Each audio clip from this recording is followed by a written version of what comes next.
Assalamualaikum warahmatullahi wabarakatuh. Berjumpa kembali bersama saya Syafarudin SPD MED. Kali ini kita akan melanjutkan materi mengenai pengembangan kompetensi guru. Ini data diri saya.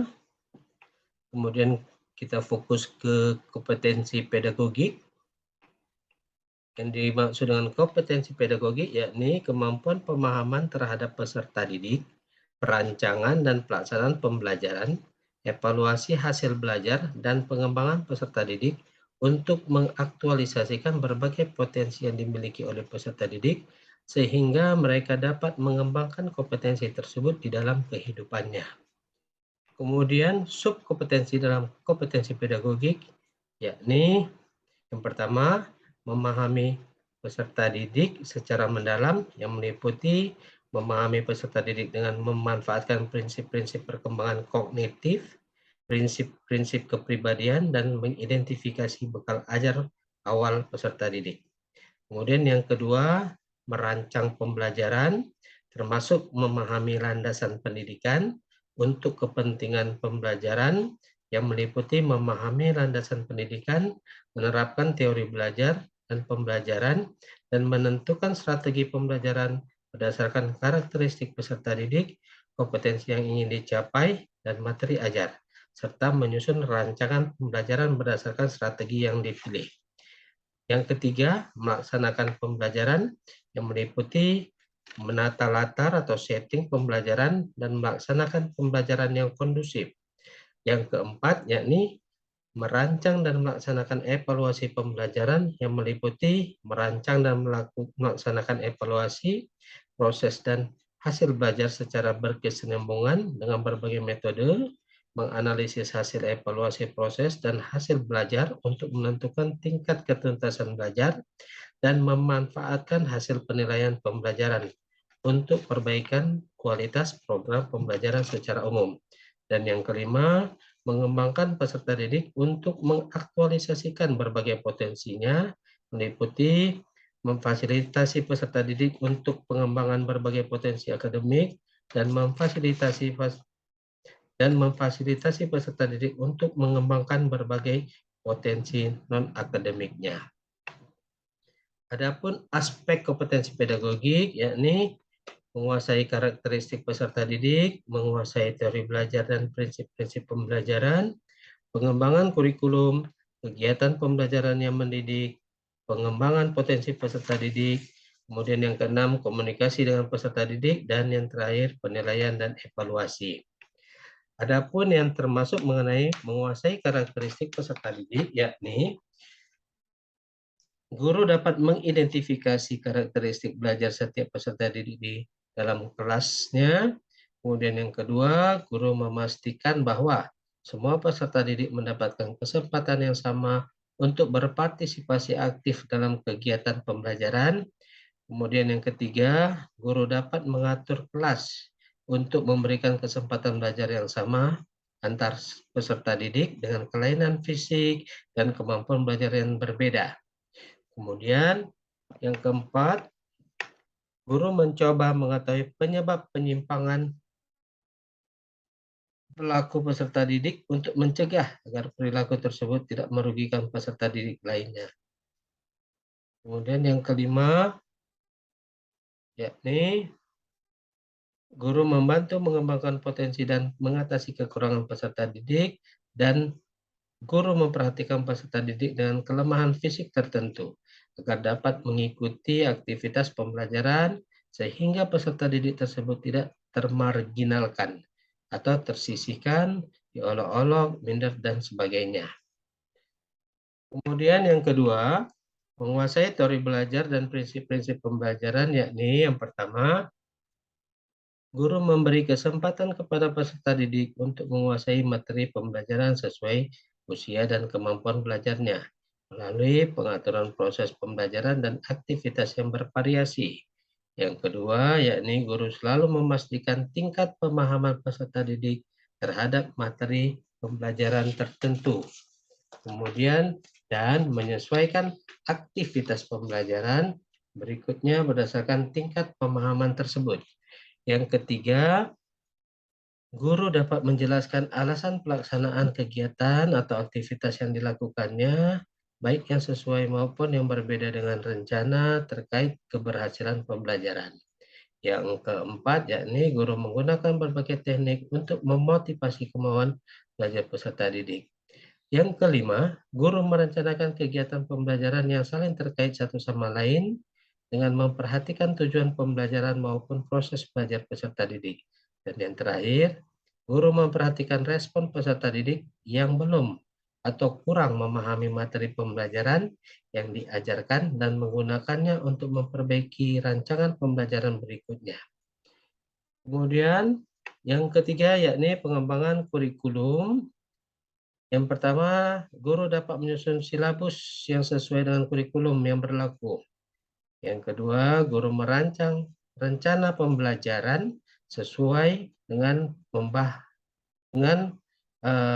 pembahasan materi ajar tertentu agar peserta didik dapat mencapai kompetensi dasar yang sudah ditetapkan. Kemudian yang ketiga, guru mengikuti urutan materi pembelajaran dengan memperhatikan tujuan pembelajaran. Dan yang keempat, guru memilih materi pembelajaran yang sesuai dengan tujuan pembelajaran, tepat dan mutakhir, sesuai dengan usia dan tingkat kemampuan belajar peserta didik, dapat dilaksanakan di dalam kelas maupun di luar kelas, kemudian yang terakhir sesuai dengan konteks kehidupan sehari-hari peserta didik. Yang keempat, kegiatan pembelajaran yang mendidik. Yang pertama, guru melaksanakan aktivitas pembelajaran sesuai dengan rancangan yang telah disusun secara lengkap, dan pelaksanaan aktivitas tersebut mengidentifikasikan bahwa guru mengerti tentang tujuannya. Yang kedua, guru melaksanakan aktivitas pembelajaran yang bertujuan untuk membantu proses belajar peserta didik, bukan untuk menguji sehingga membuat peserta didik merasa tertekan. Yang ketiga, yakni guru mengkombinasikan informasi baru, misalnya materi tambahan sesuai dengan usia dan tingkat kemampuan belajar peserta didik. Yang keempat, guru menyikapi kesalahan yang dilakukan peserta didik sebagai tahapan proses pembelajaran, bukan semata-mata kesalahan yang harus dikoreksi, misalnya dengan mengetahui terlebih dahulu peserta didik lain yang setuju atau tidak setuju dengan jawaban tersebut sebelum memberikan penjelasan tentang jawaban yang benar. Yang kelima, guru melaksanakan kegiatan pembelajaran sesuai isi kurikulum dan mengaitkannya dengan konteks kehidupan sehari-hari peserta didik. Yang keenam, guru melakukan aktivitas pembelajaran secara bervariasi dengan waktu yang cukup untuk kegiatan pembelajaran yang sesuai dengan usia dan tingkat kemampuan belajar dan mempertahankan perhatian peserta didik. Yang ketujuh, guru mengelola kelas dengan efektif tanpa mendominasi atau sibuk dengan kegiatannya sendiri, agar semua waktu peserta dapat termanfaatkan secara produktif. Yang kedelapan, yakni guru mampu menyesuaikan aktivitas pembelajaran yang dirancang dengan kondisi kelas. 9, guru memberikan banyak kesempatan kepada peserta didik untuk bertanya, mempraktekkan, dan berinteraksi dengan peserta didik lainnya. Yang ke-10, guru mengatur pelaksanaan aktivitas pembelajaran secara sistematis untuk membantu proses belajar peserta didik. Yang ke-11, yakni guru menambah informasi baru setelah mengevaluasi pemahaman peserta didik terhadap materi sebelumnya. Dan yang ke-12 atau yang terakhir, guru menggunakan alat bantu mengajar atau audiovisual termasuk TIK untuk meningkatkan motivasi belajar peserta didik dalam mencapai tujuan pembelajaran. Pengembangan potensi peserta didik yang kelima adalah satu, guru menganalisis hasil belajar berdasarkan segala bentuk penilaian terhadap setiap peserta didik untuk mengetahui tingkat kemajuan masing-masing peserta didik. Kemudian yang kedua, guru merancang dan melaksanakan aktivitas pembelajaran yang mendorong peserta didik untuk belajar sesuai dengan kecakapan dan polanya. Yang ketiga, guru merancang dan melaksanakan aktivitas pembelajaran untuk memunculkan daya kreativitas dan kemampuan berpikir kritis peserta didik. Setelah itu, yang keempat, guru dapat Guru secara aktif membantu peserta didik dalam proses pembelajaran dengan memberikan perhatian kepada setiap individu. Kemudian yang kelima, guru dapat mengidentifikasi dengan benar tentang bakat, minat, potensi, dan kesulitan belajar masing-masing peserta didik. Yang keenam, guru memberikan kesempatan belajar kepada peserta didik sesuai dengan cara belajarnya masing-masing. Dan yang ketujuh, guru memusatkan perhatian pada interaksi dengan peserta didik dan mendorongnya untuk memahami dan menggunakan informasi yang disampaikan. Komunikasi dengan peserta didik yakni yang pertama, guru menggunakan pertanyaan untuk mengetahui pemahaman dan menjaga partisipasi peserta didik, termasuk memberikan pertanyaan terbuka yang menuntut peserta didik untuk menjawab dengan ide dan pengetahuan mereka masing-masing. Yang kedua, guru memberikan perhatian dan mendengarkan semua pertanyaan dan tanggapan peserta didik tanpa menginterupsi, kecuali jika diperlukan untuk membantu atau mengklasifikasi pertanyaan atau tanggapan tersebut. Yang ketiga, guru menanggapinya atau menanggapi pertanyaan peserta didik secara tepat, benar, dan mutakhir sesuai tujuan pembelajaran dan isi kurikulum tanpa mengabaikannya. Kemudian yang keempat, guru menyajikan kegiatan pembelajaran yang dapat menumbuhkan kerjasama yang baik antar peserta didik.